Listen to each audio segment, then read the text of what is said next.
El Eterno lo bendiga a todos.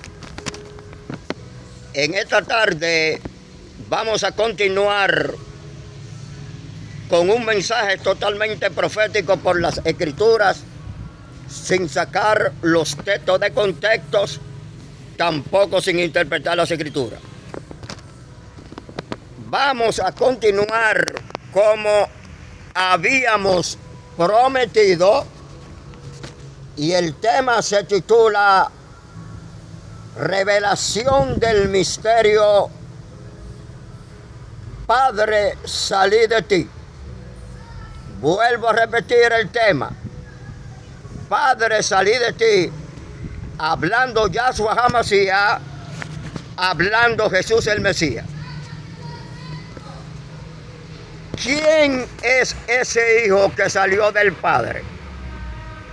Este misterio impactará a miles de oyentes y creyentes, porque oirán lo que nunca le fue contado y conocerán lo que nunca le fue revelado, porque le ocultaron todo lo que estaba escrito del Mesías, pero Dios lo va a sacar a la luz en este momento por la Biblia. Yahshua HaMashiach, Jesús el Mesías, revela en el libro de Yohanan, Juan 16, del 25 al 32. Cristo le habló a sus discípulos en alegoría, pero cuando Jesús le reveló salir del Padre, también lo revela Juan capítulo 16, verso 28, salí del Padre y he venido al mundo, dejaré el mundo, refiriéndose en su ascensión, y volveré al Padre. Comprendiendo que ya no hablaba en alegoría, comprendiendo que sus palabras ya no estaba hablando en alegoría, sino que hablaba claramente. Eso estaban revelando los discípulos. Ya no hablaba como el Hijo del Hombre, no hablaba como el Hijo de Dios, no hablaba como el Mesías, sino ya estaba hablando como un ser divino que conoce todas las cosas. Y Jesús les dijo: ahora cree, ahora comprenden, ahora están entendiendo. El versículo 32 revela en el contexto que Cristo, siendo humano, no estaba solo, el Padre estaba con él. En Juan 18, del versículo 4 al 6, esta es la misma revelación antes de Cristo, antes del Mesías.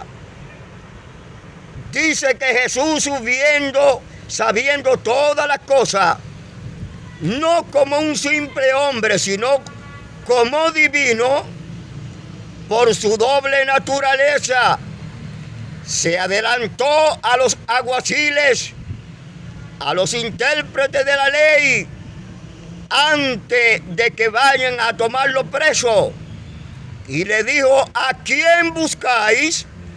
Ellos dijeron: a Jesús de Nazaret. Él dijo: yo soy. Y cuando escucharon esta expresión, retrocedieron, cayeron a tierra temblando, porque no pudieron soportar la presencia del que hablaba. ¿Qué salió del Padre? Una persona. ¿Qué salió del Padre? Un espíritu. Pues le tengo mala noticia, porque no salió una persona, ni tampoco salió un espíritu.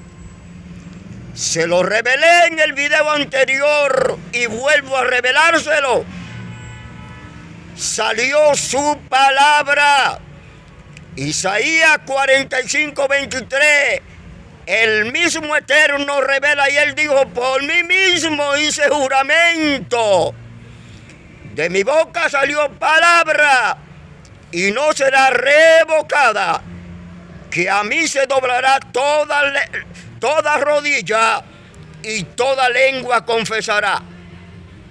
Isaías 55:11 vuelve y repite, y él dice que la palabra salió de Dios y no retornan vacía.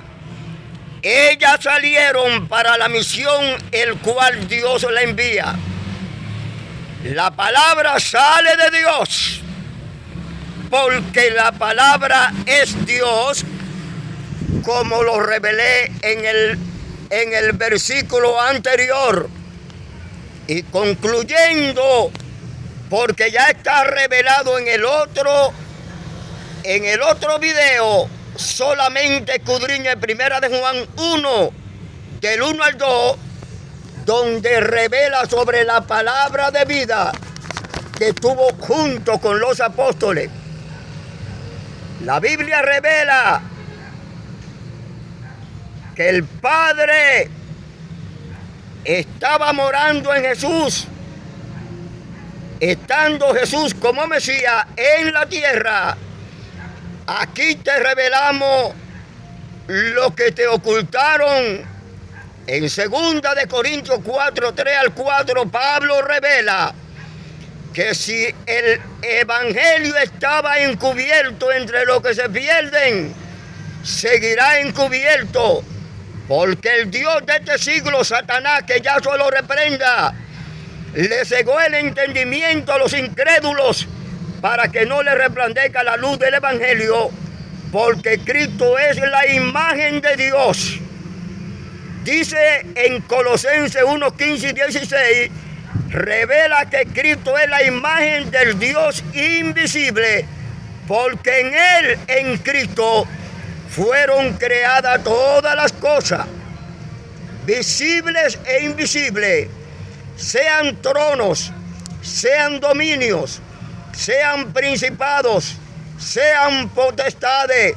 Todo fue creado por medio de Él, de Cristo y para Él, porque en Él todas las cosas subsisten, siendo el Padre de la creación. Por eso Cristo es ante todas las cosas y todas las cosas en Él subsisten, porque Cristo es la cabeza del cuerpo que es la iglesia. Ahora se puede comprender que el Espíritu Santo, a quien se refiere Génesis 1:26, que era que el hombre fue hecho a imagen y semejanza de Cristo cuando naciera, porque Cristo es la imagen visible del Dios invisible que no se ve. Fue la imagen visible de Cristo, del Dios invisible, donde dice hagamos al hombre a nuestra imagen. Fue hecho a la imagen de Cristo, la imagen visible que tuvo en la tierra, representando al Dios invisible que no se ve. Por eso Dios moraba dentro de Cristo. Colosenses 2:9 lo dice, que en Cristo habitaba corporalmente toda la plenitud de la deidad. Y 2 de Corintios 5:19 dice que Dios estaba en Cristo reconciliando al mundo consigo mismo y no tomándole en cuenta a los hombres los pecados, sino que nos encargó a todos el proceso de la reconciliación. Juan 14, 3 al 11, dice Cristo, si me fuere, Dios mismo hablando, si me fuere, en su ascensión está revelando, voy a preparar lugar para vosotros, vendré otra vez y yo tomaré a mí mismo, para que donde yo estoy, vosotros también estéis. La pregunta de Felipe, que todo el mundo la sabe, muéstrame al Padre y me basta. Por eso Cristo le dijo, tanto tiempo hace que estoy con vosotros, Felipe, y no me has conocido. El que me ha visto a mí ha visto al Padre. ¿Cómo dices tú, muéstrame al Padre? ¿No crees que la palabra que yo os hablo no las hablo por mi propia cuenta? Sino que el Padre que mora en mí, Él hace todas las cosas. Ahora podemos entender lo que revela las Escrituras. La voz del cielo que hablaba cuando Jesús decía: Padre, gracias te doy por haberme oído. Muchas personas creen y no saben con qué Padre hablaba. Por eso les revelé que en Él, en Cristo, habitaba corporalmente toda la plenitud de la deidad. Cristo no podía revelarse a sí mismo, no podía alabarse a sí mismo, porque Dios moraba en Él. Juan 12, 28 al 30, Jesús dijo: Padre, glorifica tu nombre. Pero vino una voz de los cielos, de los Samaín, y dijo: lo he glorificado. Pero Cristo aclara en el contexto que esa voz no vino por causa de Él, sino por causa de la multitud. No vino para Cristo. También Juan 11, 41 al 42. En la tumba de Lázaro, Jesús dijo: Padre, gracias te doy por haberme oído, pero lo dije por causa de la multitud, para que crean que tú me has enviado. Ahora entiende lo que dice Juan 10:30. Yo y el Padre uno somos. No dijo que eran dos, nunca dijo que eran tres. ¿Quién introdujo en la Biblia la interpolación de 1 de Juan 5:7? Lo entraron a manera de palabra de Dios, pero era a través del espíritu del antimasía, porque introdujeron una interpolación en 1 de Juan 5:20. En toda la Biblia hebrea, incluyendo en la Biblia Septuaginta edición o Biblia de los 70, traducido al griego koiné, aparece en 1 de Juan 5:7, tres son los testigos. Y los verdugos, los enemigos de la Biblia, introdujeron que tres son los que dan testimonio: el Padre, el Hijo y el Espíritu Santo, para introducir una herejía encubierta, para introducir que se escuche a nivel mundial que hay tres deidades en la eternidad.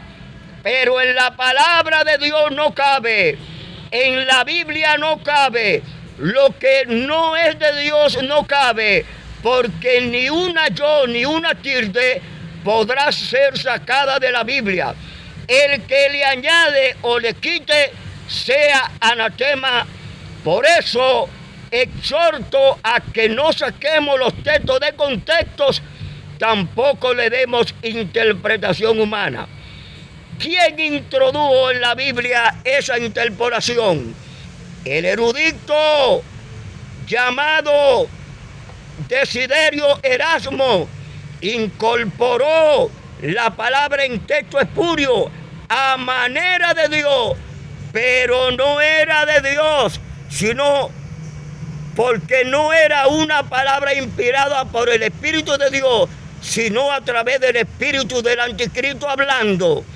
Fue insertado en el siglo XVI a través de Erasmo, monje católico, pero la iglesia a través del tiempo reconoció la falta y omitieron la coma guanina en el año 1522. Y en su primera y segunda edición del Nuevo Testamento, llamado greco-latino, porque no figuraba en sus manuscritos griegos esa falsificación que introdujeron en la Vulgata latina. Quiero decirle que no aparece escrita esa interpolación en ninguna Biblia griega original, sino que la introdujeron a través de las falsificaciones instado por el espíritu de la antimasía. En el siglo XIII introdujo la Iglesia Católica el texto apócrifo en la Vulgata Latina.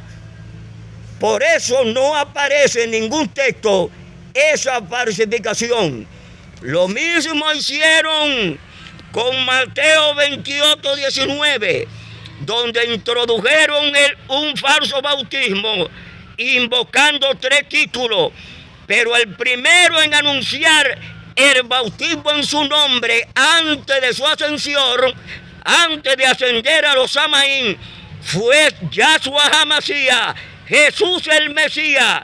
En Lucas 24, 44 al 47, él dijo: estas son las palabras que os hablé estando aún con vosotros, que era necesario que se cumpliese todo lo que está escrito de mí en la ley de Moisés, en los profetas y en los salmos.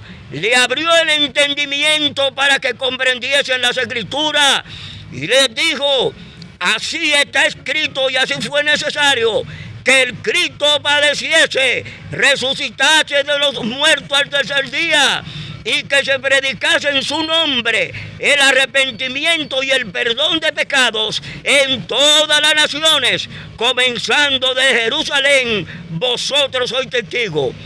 Ellos, los apóstoles y los discípulos, comenzaron a practicar esa ordenanza del mandato de la Gran Comisión, y está registrado en Hechos 10:43, donde dice: de Cristo dan testimonio todos los profetas, que todos los que en él creyeren recibirán perdón de pecados por su nombre. En Hechos capítulo 8, verso 12, del 8 al 12, aparece el bautismo en el nombre de Jesús. En Hechos 2, 38 al 42, aparece el bautismo en el nombre de Jesús. En Romanos 6, del 3 al 4, aparece el bautismo en el nombre de Jesús. En Hechos 19, del 1 al 7, aparece el bautismo en el nombre de Jesús. En Hechos 10, del 44 al 48, aparece el bautismo en el nombre de Jesús. Y en ninguna parte del Brit Hadashah, en el Nuevo Testamento, no aparece ni un solo bautismo practicado por los discípulos, ni es practicado por los apóstoles, donde se haya hecho invocando títulos en Padre, Hijo, Espíritu Santo, porque fue un bautismo falsificado. Y estoy haciendo un llamado a que reconsideren y comiencen a escudriñar la Biblia, porque en el libro de Efesios, terminando 4:5, dice: un bautismo, un Señor, una fe, un Espíritu, un Dios, quien es sobre todo y en todo. Todo lo que es falsificado saldrá a la luz, porque no hay cosas que se hagan en la oscuridad que no haya de salir a la luz, y cosas ocultas que no haya de ser manifestado. El Eterno los bendiga a todos.